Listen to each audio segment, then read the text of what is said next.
And now, the best 60-ish seconds of your week. And it's the first Saturday in May, and time once again for a time-honored, iconic American tradition, the 149th edition of the Kentucky Derby, the greatest 2 minutes in sports. And this year, there's a Pennsylvania-bred horse right in the mix of the Run for the Roses. This one doesn't hail from the Philadelphia suburbs as Smarty Jones did back in 2004 and gave us all one heck of a ride as he won at Churchill Downs and then won at the Preakness, but failed, unfortunately, to pick up the Triple Crown at Belmont. But Angel of Empire from Schuylkill County, Pine Grove, PA to be exact, is right there, having won the Arkansas Derby a month ago. Always a good precursor for the big race, and one that looks like it's going to be right in the mix of things. Going off at the early line at 8-1, every Pennsylvanian ought to be rooting for him, and runs for the number 14 gate, which owners and trainers say is the place they want him for this race. So stay tuned. We'll all know next week, but you got to watch the Kentucky Derby.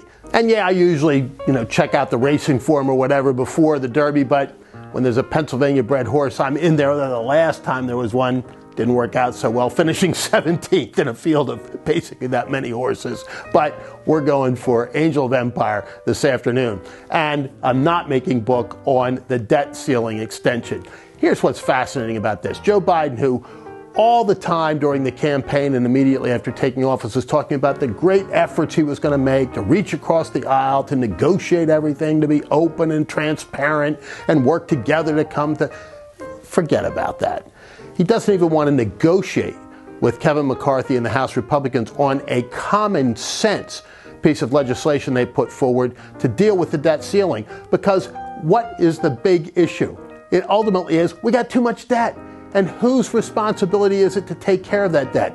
It's the American taxpayers, the full faith and credit of the American taxpayers on the line. And most households right now are having a tough time making ends meet, much less having their tax burden added to. I simply don't have any friends that are coming to me saying, my life would be just a little bit better if only my taxes were a little bit higher.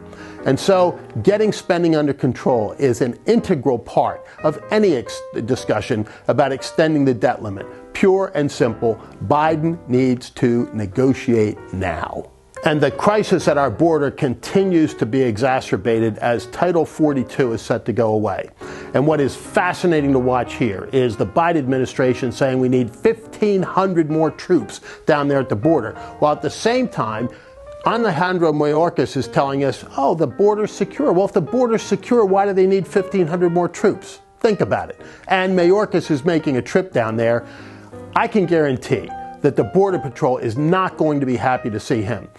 We've said it so many times here on the best 60 seconds, but this guy's incompetence is outweighed only by his incredible arrogance. And he will once again tell us everything's under control, everything's hunky-dory because of me, whereas the American people have eyes to watch, ears to hear, and they know what's going on at the southern border, and it's not good. And it only looks like it's going to get dramatically worse as there's going to be this tremendous surge as a result of Biden administration failures of policy. And there's now only 10 days between us and the Pennsylvania primary, and although these are not high ballot issues that are facing us this year, they're very, very important. So please check out the elections for Supreme Court, Superior Court, and Commonwealth Court because they have a lot of impact on each of us. Here's another piece that's interesting to look at.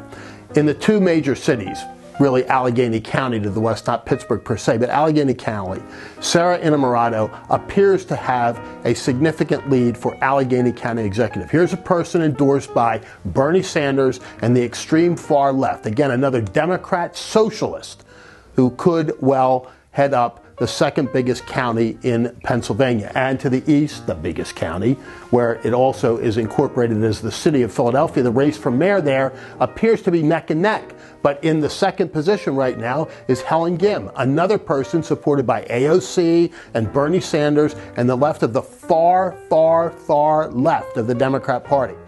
Rebecca Reinert still looks to be in the pole position, and you've got two really sensible Democrats down ballot a little bit after Sherelle Parker, who isn't as crazy as Helen Gim, in the persons of Alan Dom and Jeff Brown. Forgive me for hesitating there for a minute, but all of those seem to be bunched up within the margin of error. So turnout is going to be particularly important, and who has the best street organization may well determine that. But what we're seeing once again are the Soros-type candidates all over the place within the Democrat Party. If you think this is the Democrat Party of John F. Kennedy or even FDR or Hubert Humphrey or Scoop Jackson or even Robert Casey Sr., you know it really isn't. It has gone completely woke, completely crazy, and completely over the left field line. And I know most of you got up at 5 o'clock this morning to watch the coronation. You won't have to call me King Charles, but for now, that is the best 60-ish seconds of your week.